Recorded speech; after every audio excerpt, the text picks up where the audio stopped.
तू सवाल तो पूछ, हक है तेरा, फर्ज है तेरा, किसी की खैरात, किसी का एहसान नहीं तुझ पर, मगर शर्त है अंदाज़े बयां हो बेखौफ, अंदाज़े बयां हो स्पष्ट, अंदाज़े बयां हो बेबाक। हां, उस लफ्ज को याद रखो, अंदाज़े बयां हो बेबाक, बेबाक। नमस्कार, आप देख रहे हैं बेबाक। मैं अभिसार शर्मा। आज मैं आपसे एक सवाल पूछना चाहता हूं। क्या इस देश में प्रधानमंत्री पद की कोई गरिमा नहीं है? इस देश में मुख्यमंत्री अपने मुंह से कहे उसके कोई मायने नहीं है? क्या गृह मंत्री कुछ भी अनाप शनाप बयान दे सकते हैं? मैं आपसे इसलिए कह रहा हूं दोस्तों, क्योंकि आज मैं आपके सामने एक गंभीर सवाल रख रहा हूं। क्या देश के प्रधानमंत्री, उत्तर प्रदेश के मुख्यमंत्री और देश के गृह मंत्री ने देश की जनता को झूठ बोला था सिर्फ इसलिए कि आपको उत्तर प्रदेश के चुनाव जीतने हैं? दोस्तों, आप जानते हैं कि कन्नौज के व्यापारी पीयूष जैन के घर में करीब 200 करोड़ रुपए नकद मिला है। आपके स्क्रीन पर वो तस्वीरें जिसने खलबली मचा दी थी, मगर जैसे ये तस्वीरें सामने उभर कर आती हैं, भारतीय जनता पार्टी सुपारी देती है अपनी गोदी मीडिया को और उसके जरिए अखिलेश यादव को बदनाम करने का प्रयास किया जाता है। अगर बात वहां रुक जाती तो सही थी, मगर प्रधानमंत्री नरेंद्र मोदी रैली में पहुंचकर उस बरामदगी को पर राजनीति करते हैं। अमित शाह उस पर बयान देते हैं, उत्तर प्रदेश के मुख्यमंत्री आदित्यनाथ उस पर बयान देते हैं, मगर हकीकत कुछ और है। आप जानते हैं, अदालत में जीएसटी इंटेलिजेंस जिसने रेड मारी थी और वो बरामदगी की थी, उन्होंने अदालत में क्या कहा है? अदालत में उन्होंने कहा है कि ये जो बरामदगी है वो पीयूष जैन का इंडस्ट्रियल टर्नओवर है, यानी कि एक तरह से उनकी कमाई है। अब तक प्रधानमंत्री क्या कह रहे थे कि गैर कानूनी बरामदगी है, काली कमाई है, समाजवाद की काली कमाई है। अब मोदी सरकार की अपनी जीएसटी इंटेलिजेंस है, वो ये कह रही है नहीं साहब, ये तो सिर्फ एक टर्नओवर था। और आप जानते हैं, ऐसा कहकर जीएसटी इंटेलिजेंस ने पीयूष जैन को बचने का रास्ता दे दिया है। जानकार कह रहे हैं कि उन पर करीब 100 करोड़ की काली कमाई, 100 करोड़ की टैक्स चोरी बन रही थी, मगर जीएसटी इंटेलिजेंस ने इस तरह का बयान देके अदालत में अपना न सिर्फ केस कमजोर कर दिया, बल्कि पीयूष जैन जो कि अभी हिरासत में थे, उनके लिए भी बेल का रास्ता आसान हो जाने वाला है। आज मैं आपसे सवाल पूछना चाहता हूं, क्यों? कहीं इसलिए तो नहीं कि पीयूष जैन शिखर पान मसाले को इत्र देते हैं, वो शिखर पान मसाला जो कि बीजेपी की समर्थक ब्रांड है, समर्थक कंपनी है। यह तस्वीर आपके सामने वायरल हो चुकी है। शिखर पान मसाला बीजेपी का साथ दे रहा था, सबका साथ सबका विकास नारे को लेकर। तो कहीं पीयूष जैन को इसलिए तो नहीं बचाया गया है क्योंकि वो शिखर पान मसाला से जुड़े हुए थे। और आप जानते हैं, खबर यह भी सामने उभर कर आई है कि शिखर पान मसाले से सिर्फ 3.09 करोड़ की बरामदगी हुई है। यह सब मीडिया के हवाले से खबर आ रही है। सबसे पहले दोस्तों, मैं आपको बतलाना चाहूंगा कि इस मुद्दे पर अखबार क्या कह रहे हैं, पढ़ के सुनाना चाहता हूं। इत्र कारोबारी पीयूष जैन के आनंदपुरी स्थित आवास से मिले 177.45 करोड़ रुपए की नकदी को डीजीजीआई यानी महानिदेशालय जीएसटी इंटेलिजेंस अहमदाबाद टर्नओवर की रकम मान रहा है। नंबर 1, डीजीजीआई की ओर से कोर्ट में दाखिल दस्तावेजों में इस बात की पुष्टि हुई है। कर विशेषज्ञों का कहना है कि जानबूझकर या अनजाने में अफसरों ने केस को कमजोर कर दिया है। गौर कीजिए क्या कह रहा है अखबार, जानबूझकर या अनजाने में केस को कमजोर कर दिया गया है। मेरा सीधा सवाल, केस को कमजोर क्यों किया गया है भाई? 200 करोड़ की बरामदगी कोई कम बात है? सबसे बड़ी बात, जैसे ही यह बरामदगी हुई थी, ईडी को, एनफोर्समेंट डायरेक्टरेट को तुरंत यहां पर आना चाहिए था, तुरंत छापा मारना चाहिए था, मगर ऐसा बिल्कुल नहीं कराया गया। आगे अदालत क्या कह रहा है मैं आपको बताता हूं। ऐसे में पीयूष सिर्फ पेनल्टी की रकम अदा कर जमानत हासिल कर सकता है। इससे आयकर विभाग भी काली कमाई मामले में कार्रवाई नहीं कर पाएगा। यह है आपके सामने हकीकत। मैं आपसे समझना चाहता हूं ऐसा क्यों किया गया है। और आप जानते हैं अदालत में जाके पीयूष जैन क्या बोल रहे हैं? पीयूष जैन ये कह रहे हैं कि साहब मुझ पर तो बस 50 करोड़ का टैक्स एवेजन बनता है, आप वो मुझ पर जो है चार्ज कीजिए, मुझ पर उसका आप जो है फाइन कीजिए, बाकी मेरी रकम छोड़ दीजिए।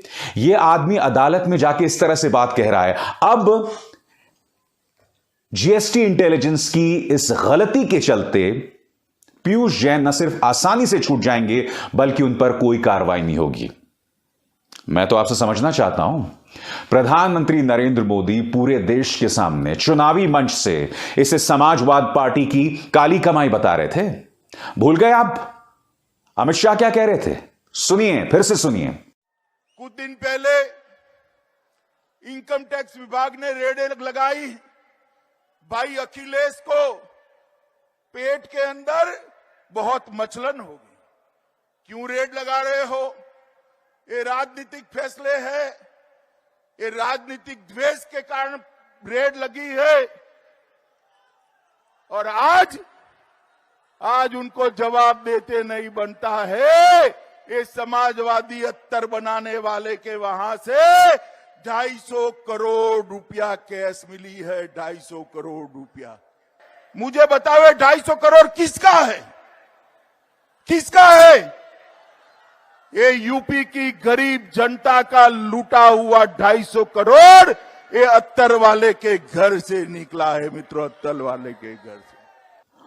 और दोस्तों मैं आपको बतलाना चाहता हूं, यही वजह है कि समाजवादी पार्टी जो है इस पर करारा हमला बोल रही है।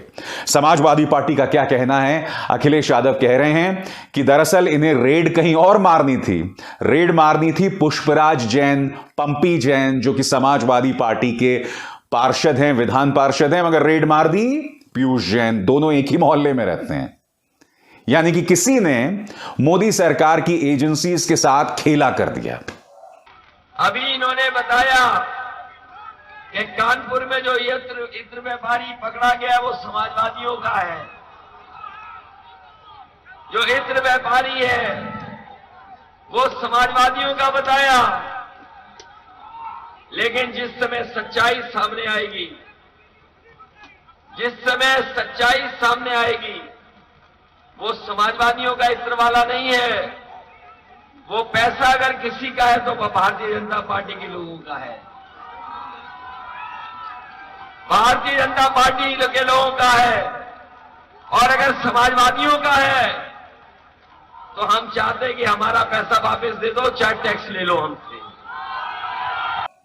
आप समझ रहे हैं दोस्तों, जांच के नाम पर किस तरह का मजाक बना हुआ है।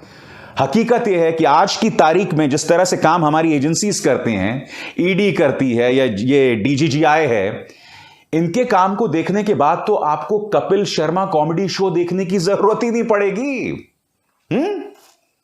आज मैं कुछ सवाल आपके सामने रखना चाहता हूं और मैं चाहूंगा कि मोदी सरकार इन सवालों का जवाब दे। पीयूष जैन के खिलाफ जीएसटी विभाग में केस कमजोर क्यों किया गया? नंबर 1, यह तो साफ तौर पर काली कमाई का मामला बनता था। 100 करोड़ से ज्यादा टैक्स चोरी का मामला बनता था। जीएसटी इंटेलिजेंस ने अदालत में नकदी को टर्नओवर क्यों माना? शिखर पान मसाला पर भी 3.09 करोड़ की टैक्स चोरी का बना है मामला। आखिर प्रवर्तन निदेशालय यानी ईडी मामले में दखल क्यों नहीं दे रही? बात तो सही है, ईडी दखल क्यों नहीं दे रही? मैं आपको बतलाना चाहूंगा दोस्तों, मैं जिस संस्था के लिए कंटेंट करता हूं यानी कि न्यूज क्लिक, उन पर करीब 114 घंटे तक रेड चली थी। आज तक यह स्पष्ट नहीं हो पाया है कि एनफोर्समेंट डायरेक्टरेट को, और बाद में इनकम टैक्स का भी छापा न्यूज क्लिक पर मारा गया था, उन्हें क्या हासिल हुआ? बस न्यूज क्लिक को परेशान करना। क्यों? क्योंकि न्यूज क्लिक ने जब किसान आंदोलन चल रहा था, जब शाहीन बाग में आंदोलन चल रहा था, तो मजलूमों की आवाज उठाई थी। सिर्फ परेशान करना, और यहां पर ईडी को सीधा दखल देना चाहिए, मगर पूरी खामोशी है। मैं ये समझना चाहता हूं क्यों? प्रधानमंत्री नरेंद्र मोदी ने देश के सामने गलत बयानी क्यों की?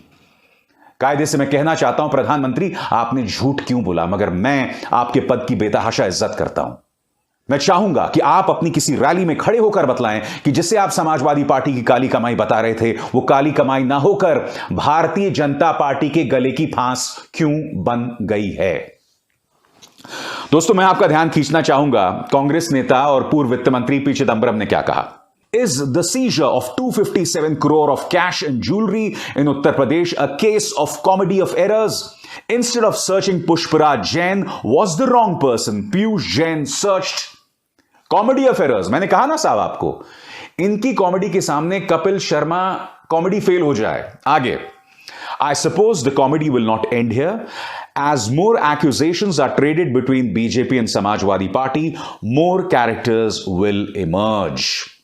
जी हां, और मैं आपको बतलाना चाहूंगा, स्क्रीन पर आप देख सकते हैं पुष्पराज जैन, जिस पर शायद रेड मारा जाने वाला था और गलती से पीयूष जैन के घर रेड पड़ गया। पुष्पराज जैन का इंटरव्यू एनडीटीवी ने किया है और एनडीटीवी को दिए गए इंटरव्यू में उन्होंने क्या क्या कहा है, एक एक करके मैं आपको बतलाना चाहूंगा। वो कहते हैं कि हो सकता है, चिदंबरम के ट्वीट के जवाब में वो कहते हैं कि हो सकता है ये बात पी चिदंबरम की सही हो कि हम टारगेट पे होंगे, और पहुंच गए वो अपनी पार्टी के नेता यानी पीयूष जैन के यहां। आगे पुष्पराज जैन ने इस इंटरव्यू में क्या कहा, हमारा उनसे, पीयूष जैन से कोई रिलेशन नहीं है, केवल एक समानता है, वो जैन है और हम भी जैन हैं, और पीयूष जैन का समाजवादी पार्टी से कोई लेना देना नहीं है।